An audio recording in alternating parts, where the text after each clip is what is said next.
Okay, now that I'm over 400 fantasy football drafts this season, I figured to give you my top 10 drafted wide receivers. We'll do the same thing at running back. We'll do the same thing at quarterback, at tight end. So make sure you don't only go down there and drop a like on this video, but make sure you subscribe to the channel as well so you don't miss those other videos. But I don't want to waste any of your time. You've heard me talk about a lot of these players already. Let's just dive right into my most drafted wide receivers so far in 2022 fantasy football drafts. Over 400 drafts in, and Michael Thomas is my number one most drafted wide receiver.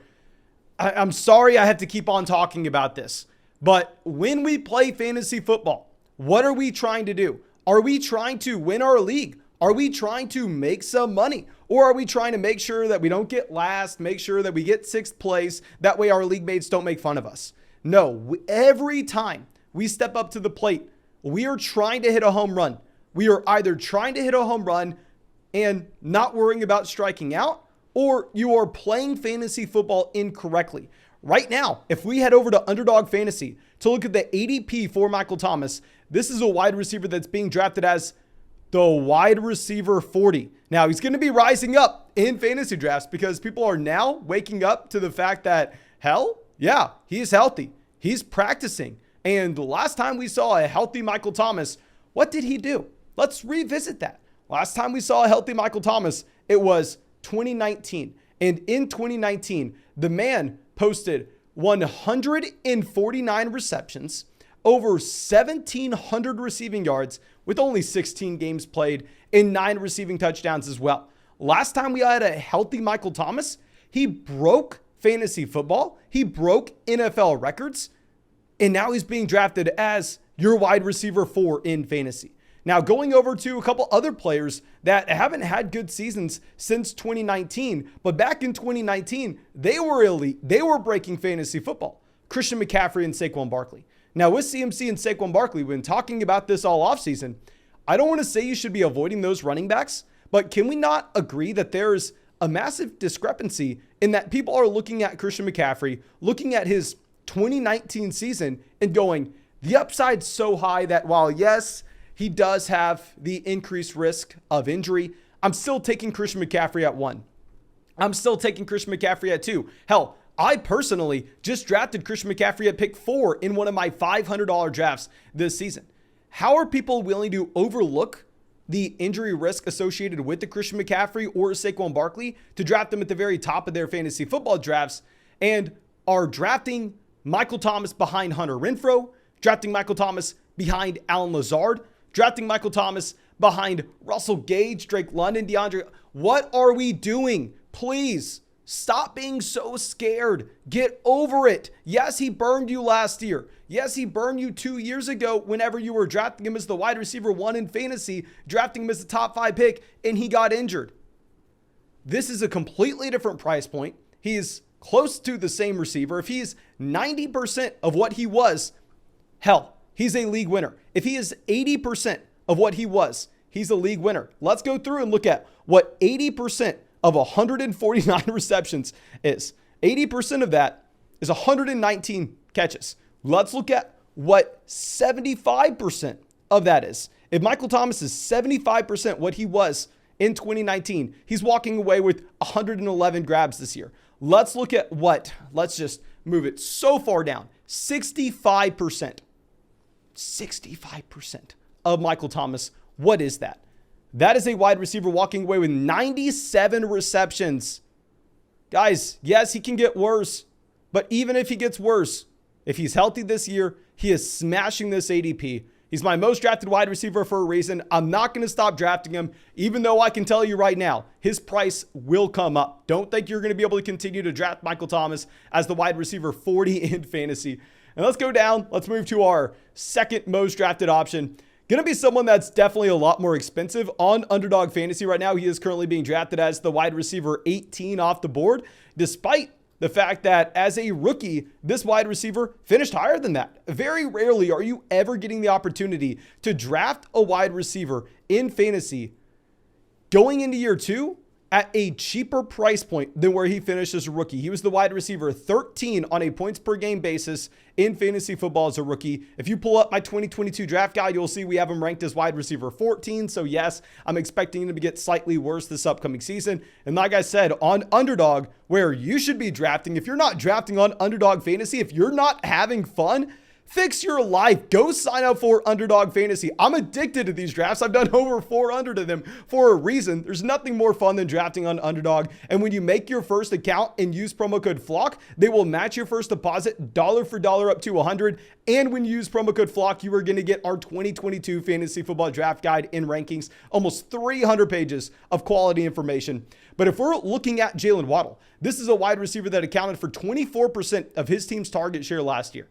Almost 9 targets a game as a rookie. This was a wide receiver that the Miami Dolphins traded the 13th overall selection and a future first-round pick to go out there and grab.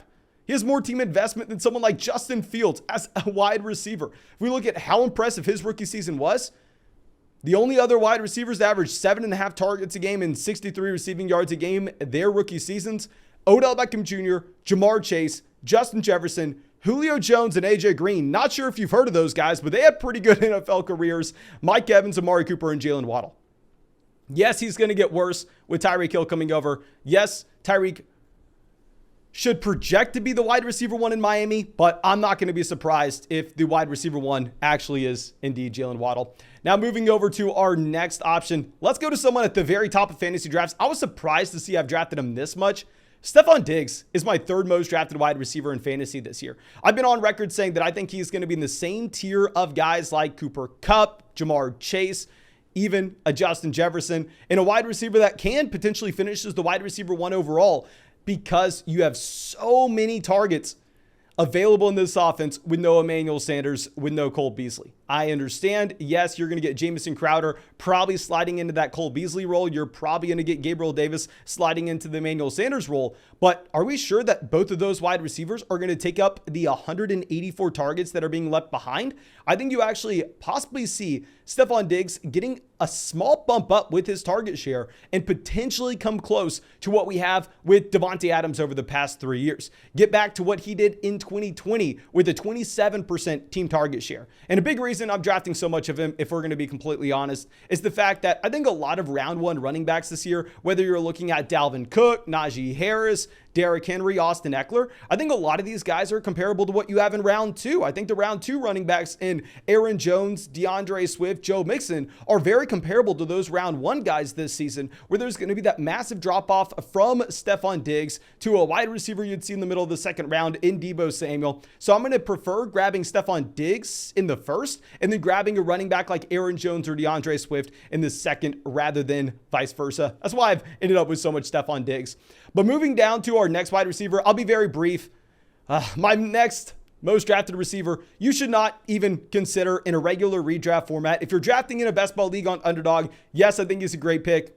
Will Fuller. Yeah, I was going after Fuller, Julio Jones pretty aggressively before Julio signed with Tampa. I was looking at all the available landing spots in the Tampa Bay Buccaneers, the Buffalo Bills, who we just talked about, the Green Bay Packers, the Browns, if Watson's not suspended for the entire season, and the Baltimore Ravens, saying, hell, these are some pretty good spots. Last time we saw Will Fuller healthy was 2020, and on a points per game basis, he was a top 10 wide receiver.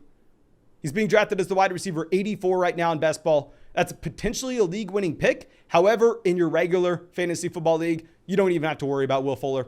Now, going down to our next wide receiver 20 in fantasy drafts, we're going to be headed over to Pittsburgh for a wide receiver that may not be getting a 2nd contract anytime soon, Deontay Johnson. So with Deontay Johnson here, this is an option that was the wide receiver 7 on a points per game basis last season, the wide receiver 19 as a sophomore on a points per game basis. And as we've talked about so many times before, Ben Roethlisberger was bad last year. Big Roethlisberger had an adjusted yards per attempt only ahead of Sam Darnold, Jacoby Brissett, and Andy Dalton for non-rookie quarterbacks.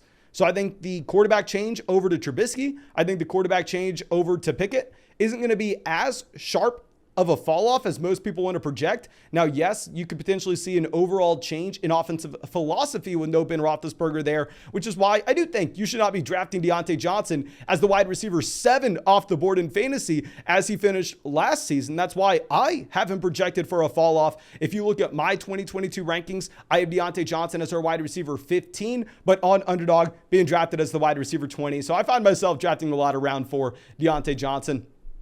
Now our next wide receiver is going to be another player that is being drafted significantly behind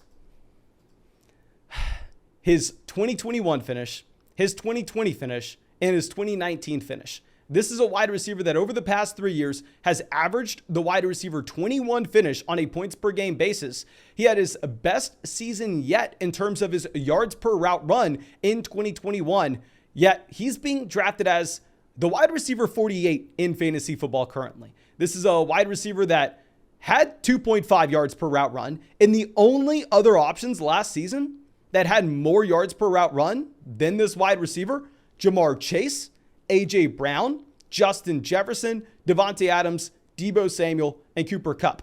Now, should we rank this wide receiver with those same guys this upcoming season? No, of course not. He's going to be in one of the worst situations in the NFL.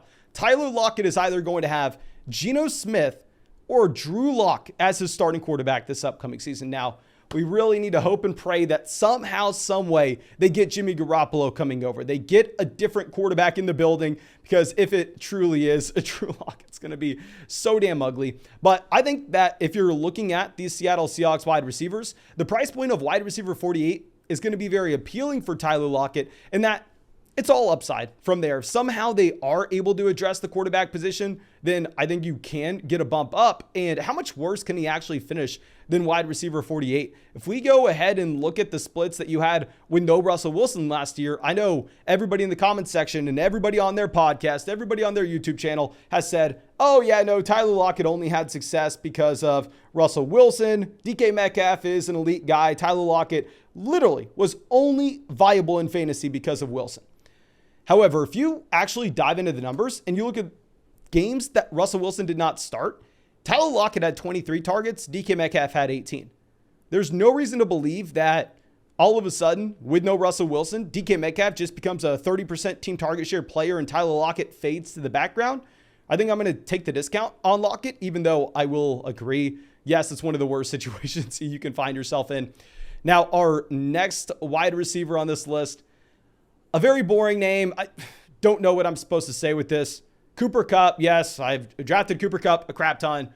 I'm taking Cooper Kupp at 3. Before the Baker Mayfield trade, I was taking Cooper Kupp over Christian McCaffrey. After the Baker Mayfield trade, I think you do need to go CMC. I don't know how I've managed to draft this much Cooper Kupp. I guess it's because some people have decided to begin taking Justin Jefferson over Kupp this season, and I personally can't do it. Now, I understand if you look at the greater scope of things and you look at the trajectory that Justin Jefferson is on, combined with what we had in 2020 and the fact that in 2020, Justin Jefferson as a rookie was a better wide receiver than Cooper Kupp was as like a 27-year-old player that season. So maybe you take a step back. With a more pass-happy offense in Minnesota, there are reasons to believe that Justin Jefferson should be the wide receiver 1 in fantasy drafts this year.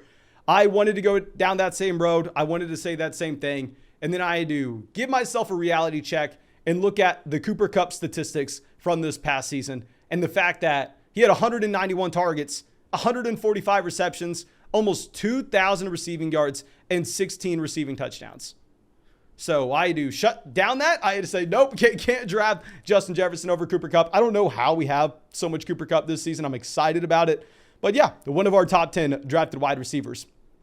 Now our next guy is going to be a rookie, I believe our first rookie on this list, someone that after the NFL draft, I thought was being a little bit overvalued. But what I want to do right now is look at how far he has fallen since Best Ball Mania has opened up on Underdog Fantasy to now. Because if y'all don't know, there have been hundreds of thousands, probably over 1 million drafts on Underdog Fantasy so far this offseason.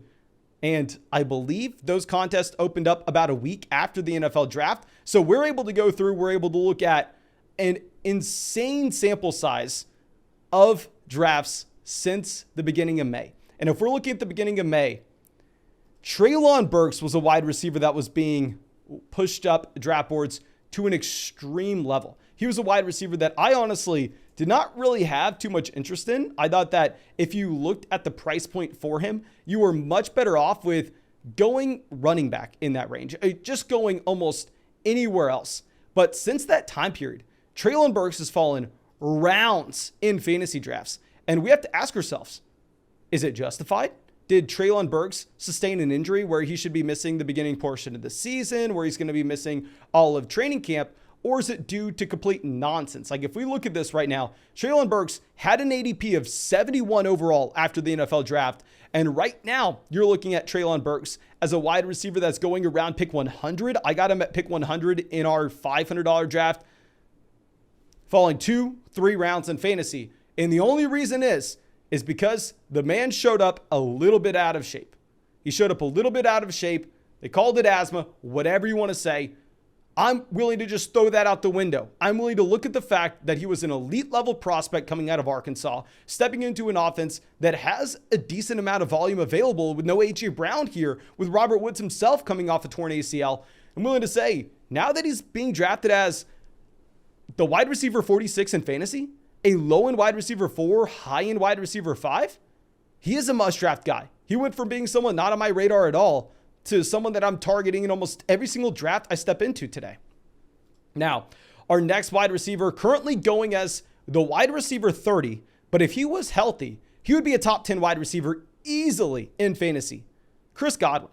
With Chris Godwin, we have some reports saying he may play week 1, he may play. No, I'm going to keep the same stance I've had all offseason. I know there are some people that want to tell you that Chris Godwin's not going to be able to play till week 7, week 8.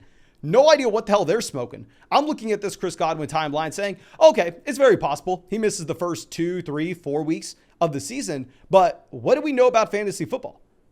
In weeks 1, 2, 3, 4, it should be easy for you to find that production. You are not going to have as many injuries in the middle of the season. And on top of it, you're not going to have any bye weeks. You can overcome a 0 from a given player during the first few weeks of the season if they have the elite level upside down the stretch. And that's exactly what you should expect to have with Chris Godwin, a wide receiver that's going to be in a fantastic situation this upcoming season when Tampa misses out on the number 1 and number 2 option in their offense in yards per route run with Antonio Brown and Rob Gronkowski. Chris Godwin last year with Antonio Brown and Rob Gronkowski in this offense was the wide receiver 8 on a points per game basis. That was with a touchdown rate under 4%. If that touchdown rate comes closer to what he had in 2020, in 2019, if that gets back to just say 7%, Chris Godwin can easily be a top 3 wide receiver in fantasy. You're getting him as the wide receiver 30 right now in fantasy drafts. Take the discount because of the injury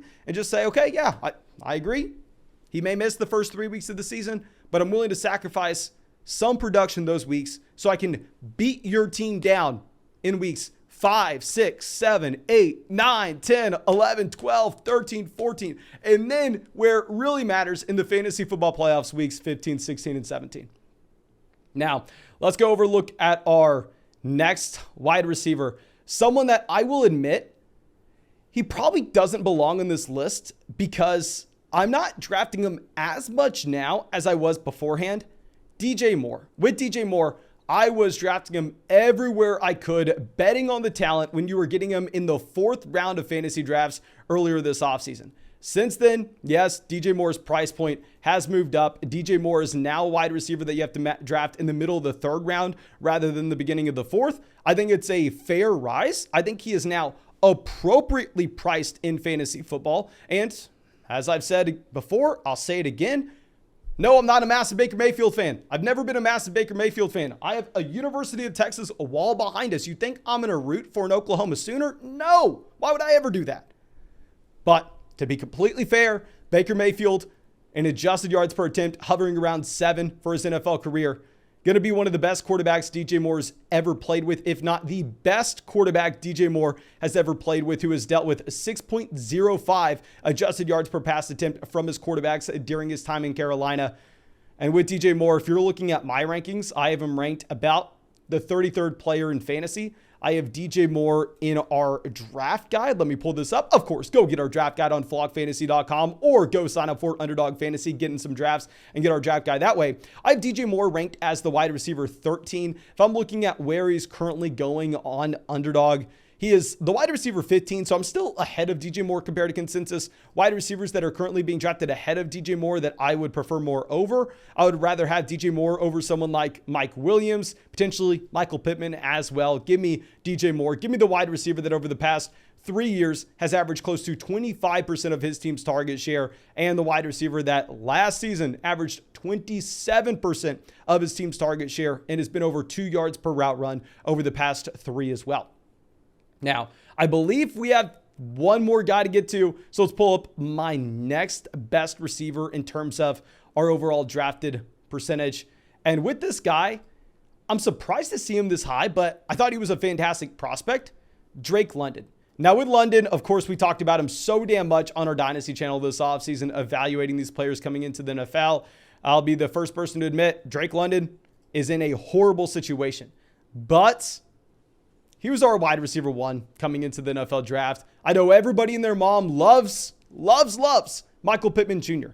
But what if I were to tell you that as a freshman, Drake London came on, started for USC, and had almost the same production as Michael Pittman Jr. Now, he was about 20 yards per game short, but in the same ballpark, in that same offense, when Drake London was an 18-year-old true freshman and Michael Pittman Jr. was a 22-year-old senior in that same offense. What if I were to tell you that his final season at USC, he counted for 45% of his team's receiving yards on a per game basis? He declares early for the NFL draft. As we said, he broke out as a true freshman. If we're looking historically, the wide receivers that Drake London profiles next to in our, dear God, this is crazy, in our Dynasty or rookie prospect model, T. Higgins, Justin Jefferson, Jamar Chase, Amari Cooper, Sammy Watkins, Calvin Ridley.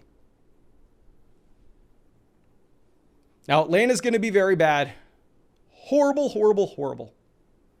But there is a ton of volume available with the departure of Russell Gage, with Calvin Ridley not being there this upcoming season as well. I love the talent of Drake London. We haven't talked about him too much. I'm honestly surprised to see that he's a top 10 drafted wide receiver for myself this year in such a horrible situation. But you're getting a fine price tag. He's being drafted as the wide receiver 36. So a low-end wide receiver 3, high-end wide receiver 4 in fantasy. If he's able to overcome the bad situation, I think he does have upside to be a top 15 guy. Now, of course, thank you so much for being a part of the flock, supporting the channel. I truly do appreciate all of y'all. I hope you enjoyed this. If you did, go down there, drop that like, leave a comment, let me know who you think I should have included on this list. Subscribe to the channel if you play fantasy football. And if you want to hop in a fantasy football draft with us, if you want to have some fun, make sure you go draft on Underdog Fantasy. Make sure you go sign up for Underdog Fantasy. Use promo code FLOCK and you'll get a 100% deposit match, and you'll also get our 2022 draft guide and rankings. But thank you again, guys. I appreciate y'all and I hope you have a great day.